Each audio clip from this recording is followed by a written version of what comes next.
Assalamualaikum warahmatullahi wabarakatuh.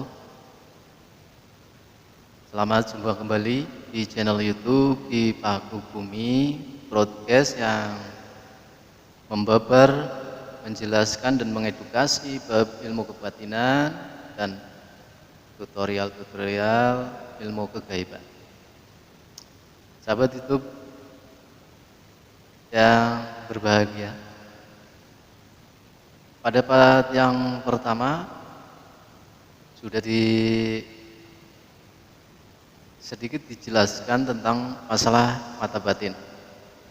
Untuk kali ini saya akan menjelaskan lebih ringkas tentang penjelasan bab mata batin. Oke, kita simak penjelasannya sampai selesai dan jangan lupa nanti subscribe, like, komen, dan tekan loncengnya supaya sahabat semua bisa mendapatkan informasi tentang edukasi dalam dunia ilmu kebatinan.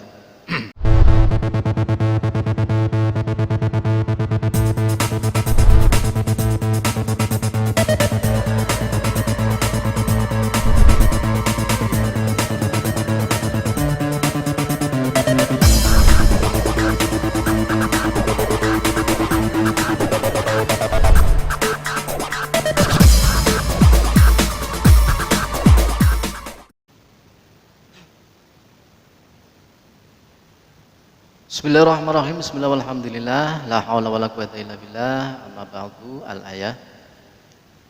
Langsung saja saya akan terangkan tentang masalah mata batin dari awal lagi, bahwa apa yang disebut dengan mata batin atau indera keenam atau terawangan ataupun cenayang, sebenarnya sebutan itu semuanya sama saja, intinya satu, yaitu mata batin. Kalau menurut saya itu dibagi menjadi dua kelompok. Pertama, mata batin dalam ilmu kegaiban. Yang kedua adalah mata batin dalam ilmu agama. Kenapa? Karena kalau mata batin dalam ilmu kegaiban yang terfokus adalah untuk melihat gaib ataupun yang lain-lain. Tapi kalau memang mata batin dalam keagamaan adalah fokusnya adalah untuk semakin ketakwaan. Oke, sahabat YouTube yang berbahagia, kembali ke pembahasan awal, bahwa mata batin yang pertama adalah dalam ilmu kegaiban. Mata batin dalam ilmu kegaiban atau indera keenam, terawangan, cenayang, dan lain-lain. Dalam intinya adalah melihat, merasakan, mengembangkan daya kemampuan diri untuk mendeteksi sesuatu yang tidak bisa kita lihat dengan mata kasat, atau mendeteksi sesuatu yang tersembunyi, juga sesuatu yang non materi atau kasat mata. Hakikatnya indera keenam adalah kemampuan seseorang dalam pendeteksian yang telah dikembangkan. Jadi semua orang sebenarnya memang mempunyai kemampuan terawangan sebenarnya. Dari lahirnya itu tetap semua itu punya, tidak peduli mereka itu siapa.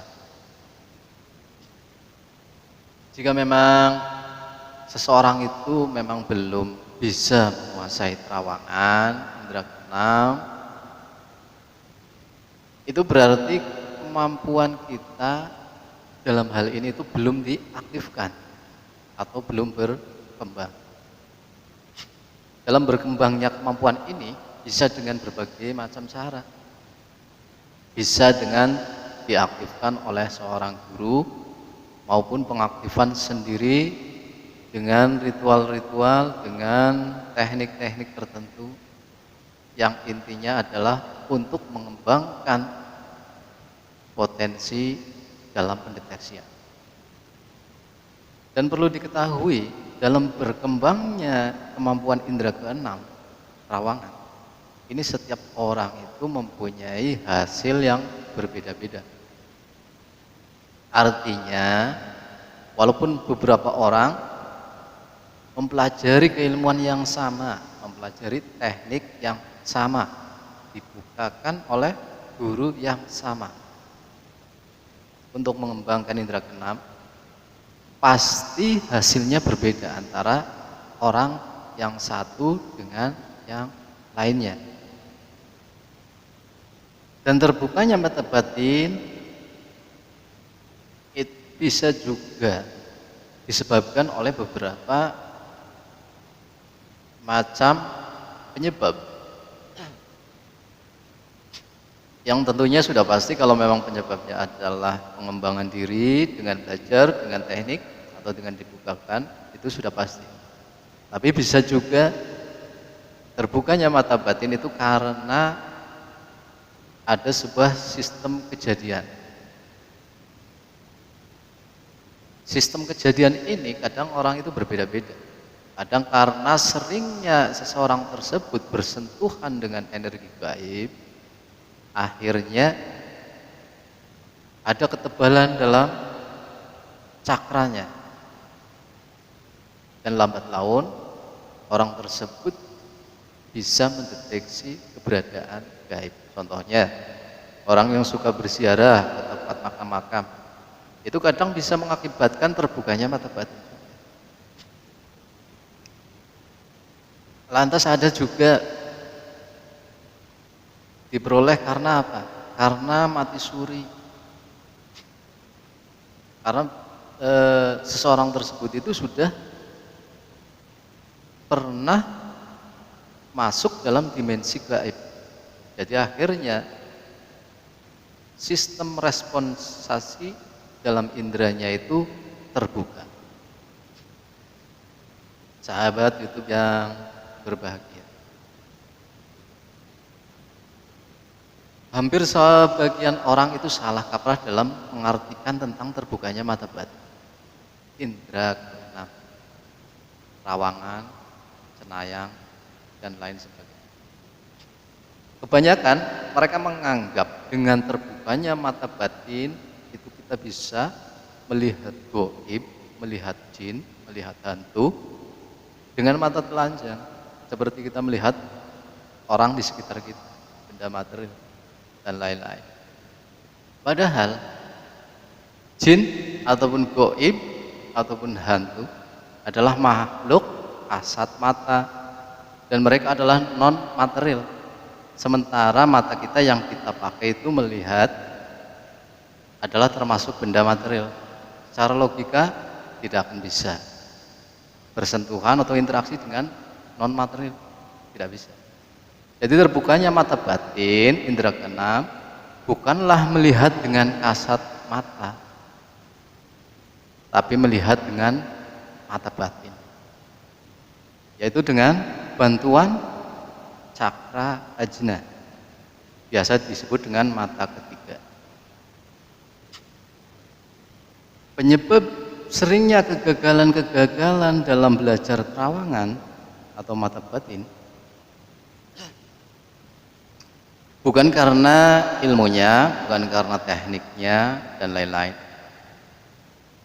tapi dikarenakan pada pikiran kita sendiri, pada pengertian yang salah dan kurangnya mencerna materi yang Anda dapat atau yang Anda dengar. Pertanyaannya, apakah kita tidak bisa melihat gaib jin dengan mata telanjang? Bisa. Tetapi pengertiannya bukan melihat kayak melihat benda zahir, benda material. Mungkin kita menyangka, merasa bahwa paranormal yang menguasai ilmu terawangan dengan sempurna, ataupun seorang indigo, orang yang mempunyai bakat cenayang, bisa melihat dengan kasat mata. Mereka melihat dengan keadaan mata terbuka, Emang benar, mereka melihat dengan mata telanjang. Tapi pada dasarnya mereka itu melihat dengan mata batin. Bahkan gambaran ataupun apapun yang mereka lihat sebenarnya juga dengan mata batin. Karena saking sudah bisa konsentrasi dan memfokuskan ke satu titik mata ketiga cakra ajna, maka mereka tidak perlu lagi menutup mata. Jadi tampak seolah-olah mereka melihat dengan mata telanjang. Itulah yang sebenarnya. Mencoba menguasai terawangan mata batin dengan teknik apapun, dengan isian model apapun, metode apapun, hasilnya akan nol. Jika apa? Jika kita menuruti kemauan kita sendiri, menuruti hawa nafsu kita sendiri, menuruti pengetahuan pikiran kita sendiri. Semakin kita bernafsu untuk menguasai terawangan, semakin tertutup kemampuan Anda. Kenapa? Karena setiap bentuk ketegangan otot saat terawangan adalah akan menutup titik cakra Anda. Dan hanyalah kegagalanlah yang akan Anda dapat. Maka ketika kita memulai pembelajaran tentang terawangan ataupun apa, kita harus kesampingkan nafsu, harus kesampingkan akal, harus kesampingkan ego. Kita harus rileks, kita harus juga nyaman. Meski sebagian orang pernah mengalami bisa melihat dengan mata telanjang dan tanpa nyata, seperti halnya dihantui di tempat angker, itu karena ada sebab terbentuknya sebuah kejadian. Mata kasat kita bisa melihat dan menangkap sosok gaib tersebut. Penyebab terjadinya hal itu bisa dikarenakan menebalnya energi gaib tersebut. Dengan penebalan energi maka akan membentuk sosok atau wujud dari hantu tersebut. Maka saat itu mata kasat kita dapat melihatnya. Tapi itu tidak bisa menjadi patokan. Karena apa? Kejadian itu tidak akan bisa kita ulang atau kita kehendaki semaunya. Karena energi ketebalan itu adalah dihasilkan dari sosok gaib tersebut. Jadi kesimpulan inti adalah apapun bentuknya tentang terawangan atau batin, indera keenam, cenayang dan lain-lain sebagainya, tetap dengan mata batin, bukan dengan mata kasar kita. Semoga dengan mengartikan penjelasan ini, sahabat YouTube semua, ya, dimanapun berada, bertambah wawasan dalam hal kegaiban dan tidak lagi salah dalam mengartikan, memahami bab mata batin.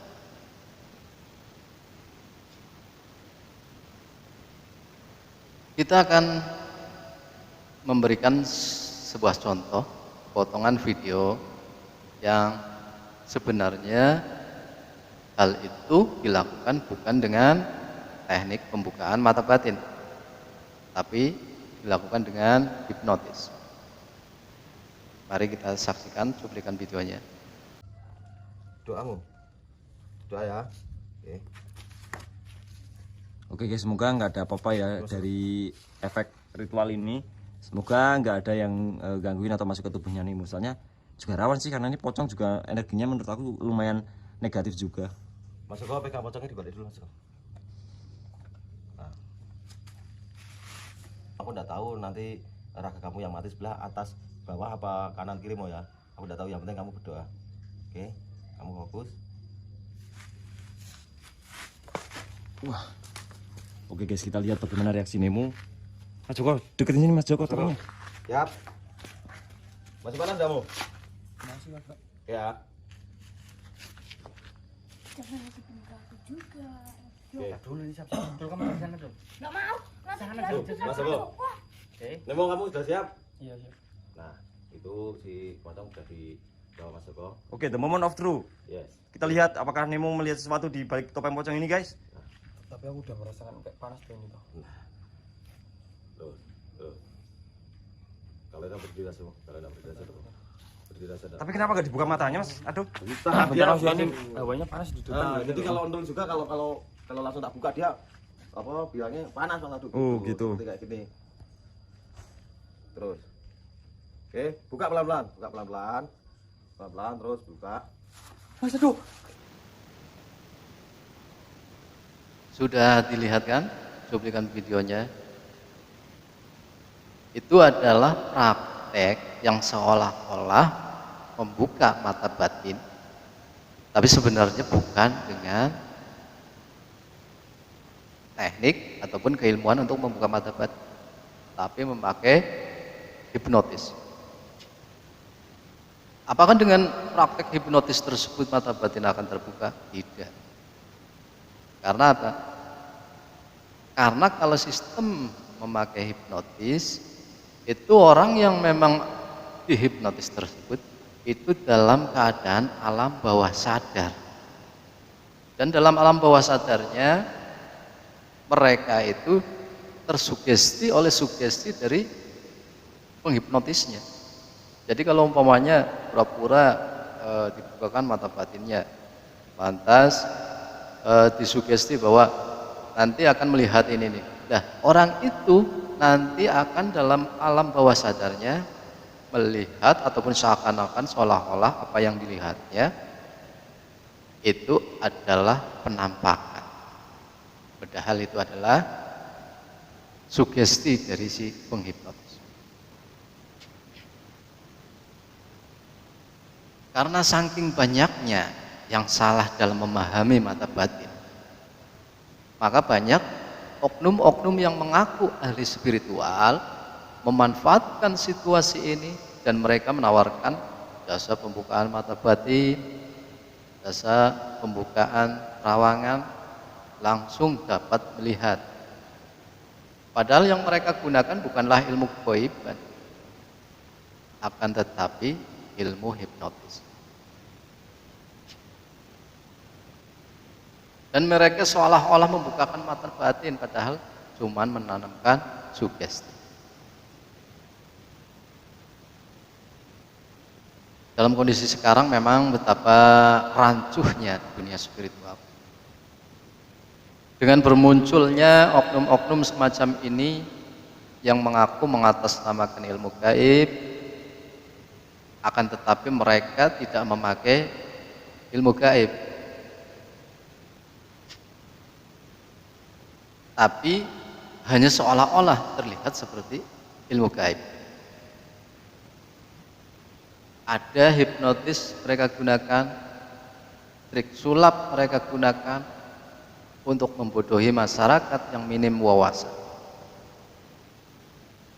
Maka insya Allah dengan media proses ini saya Ki Pak Kuhumi akan menguak semua pembodohan tersebut dengan edukasi dan wawasan dalam ilmu kebatinan. Jadi pembahasan berikutnya nanti akan kami ulas beberapa pembodohan dengan trik, sulap dan lain-lain yang mengatasnamakan kegaiban. Sahabat YouTube yang berbahagia, di atas adalah penjelasan mata batin dalam ilmu kegaiban. Nah, sekarang saya akan menjelaskan apa itu mata batin dalam bab ilmu agama. Oke, sebelumnya yang belum subscribe, yang mau menanyakan ataupun ada ide pembahasan silahkan isi di kolom komentar. Insya Allah akan saya bahas, akan saya jawab di dalam proses ini. Untuk mata batin yang kedua adalah mata batin dalam ilmu keagamaan, yaitu mata batin dalam Islam.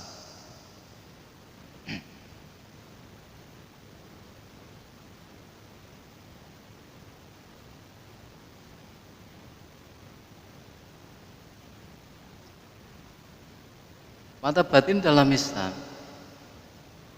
mata batin atau mata hati, sering disebut juga dengan firasat, adalah perasaan atau gerakan batin yang benar dan yang tepat karena berasal dari bimbingan Allah. Bimbingan ini didapat oleh seseorang mukmin yang telah membersihkan hatinya dengan hati yang bersih dan jernih. Dengan ibadah-ibadah dan pendekatan diri kepada Sang Pencipta. Dalam hal ini Rasulullah SAW bersabda pada sebuah hadis riwayat At-Tirmizi, takutlah kamu akan firasat orang mukmin karena ia memandang dengan cahaya Allah. Ada juga dalam Al-Quran surat Al-Hajr ayat 75, Allah juga berfirman, inna fi dzalika laayati lil mutawassimin, sesungguhnya pada peristiwa itu terdapat tanda-tanda bagi al-mutawassim. Apa al-mutawassimin itu? Al-mutawassimin menurut penafsiran ulama adalah orang-orang yang mempunyai firasat, yaitu mereka mampu melihat atau mengetahui sesuatu hal dengan mempelajari tanda-tanda yang diberikan mata batin atau mata hati.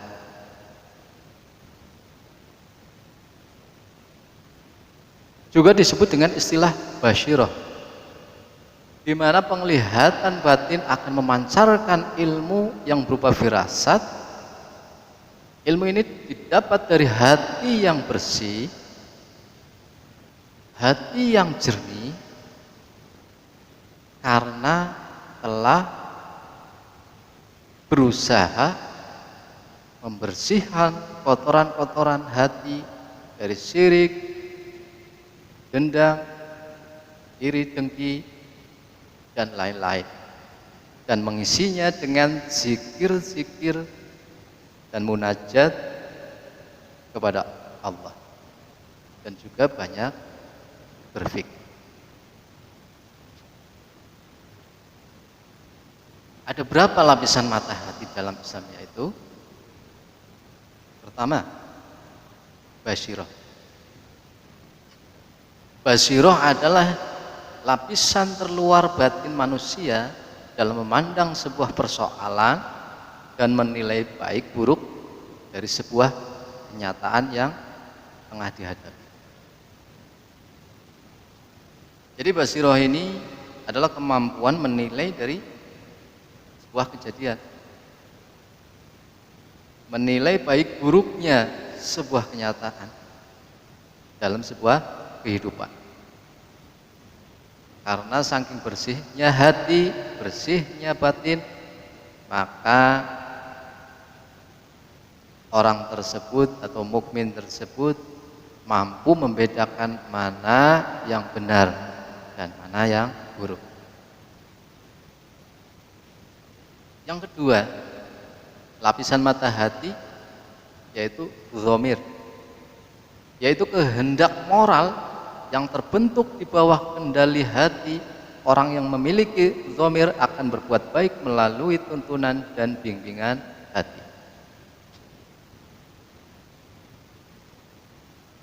Jadi kalau tadi yang namanya basyirah itu adalah lapisan terluar batin yang bisa memilah-milah mana yang baik dan mana yang buruk, Kalau yang dhamir adalah kehendak moral yang terbentuk di bawah kendali hati. Maksudnya begini, kehendak moral itu perilaku, perbuatan dalam hal kebaikan, menolong sesama, berbuat baik pada sesama, itu karena tuntunan dan bimbingan dari hati yang bersih tersebut. Sahabat YouTube yang berbahagia, jadi antara perbedaan dengan mata batin dalam hal kegaiban, memang kalau memang hal kegaiban itu terfokus dalam pencapaian sebuah pendeteksian gaib. Tapi kalau memang dalam Islam adalah terfokus dalam ketakwaan.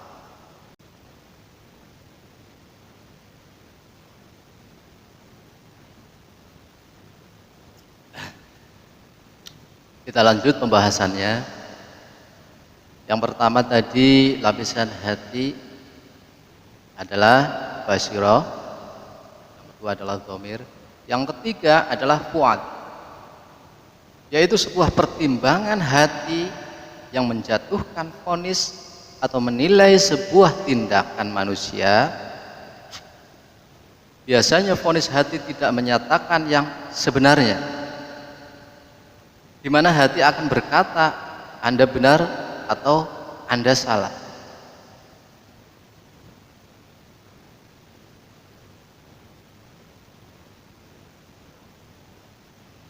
Jadi fuad tersebut adalah kendali hati ketika mempertimbangkan sesuatu. Untuk yang keempat yaitu asrar. Asrar adalah kemampuan manusia dalam menjangkau ketepatan sebuah prediksi gaib, hal yang tersembunyi, di mana seorang mempunyai kemampuan untuk melihat prediksi disertai dengan keyakinan hati terhadap ketepatan dari perkiraan tersebut.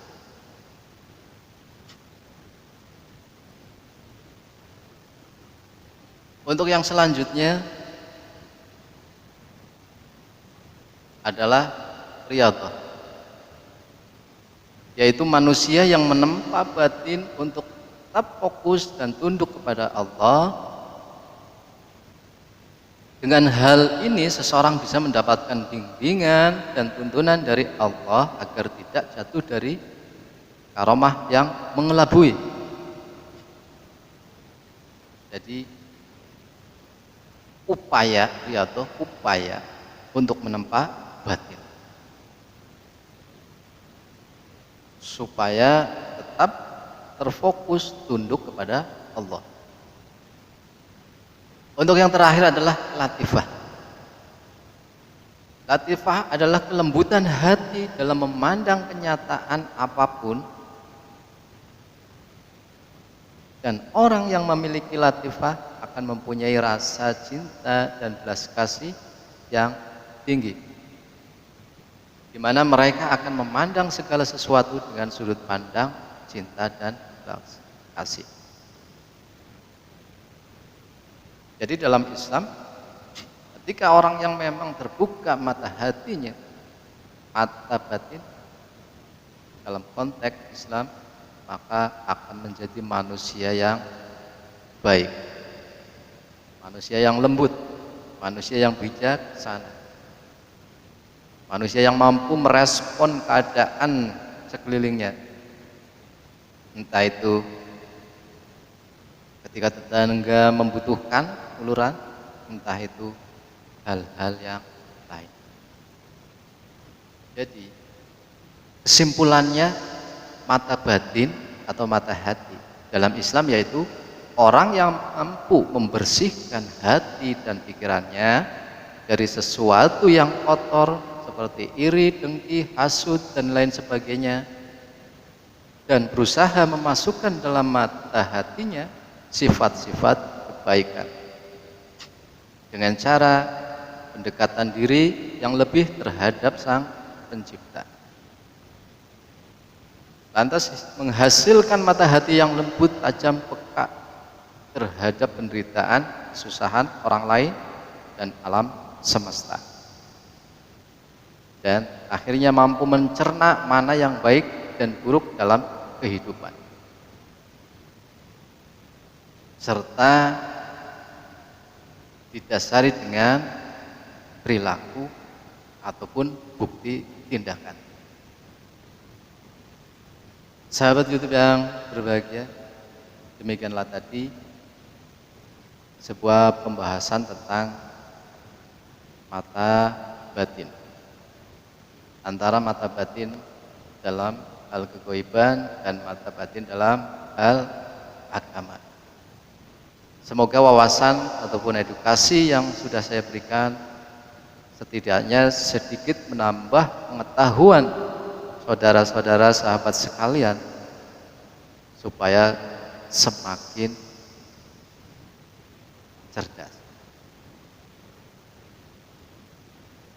Oke, barangkali nanti sahabat itu ada sebuah pertanyaan ataupun apapun bisa tuliskan di kolom komentar. Dan lonceng supaya konten-konten yang selanjutnya bisa sahabat sekalian nikmati. Demikian tadi ulasannya. Wabillahi taufiq wal hidayah. Assalamualaikum warahmatullahi wabarakatuh.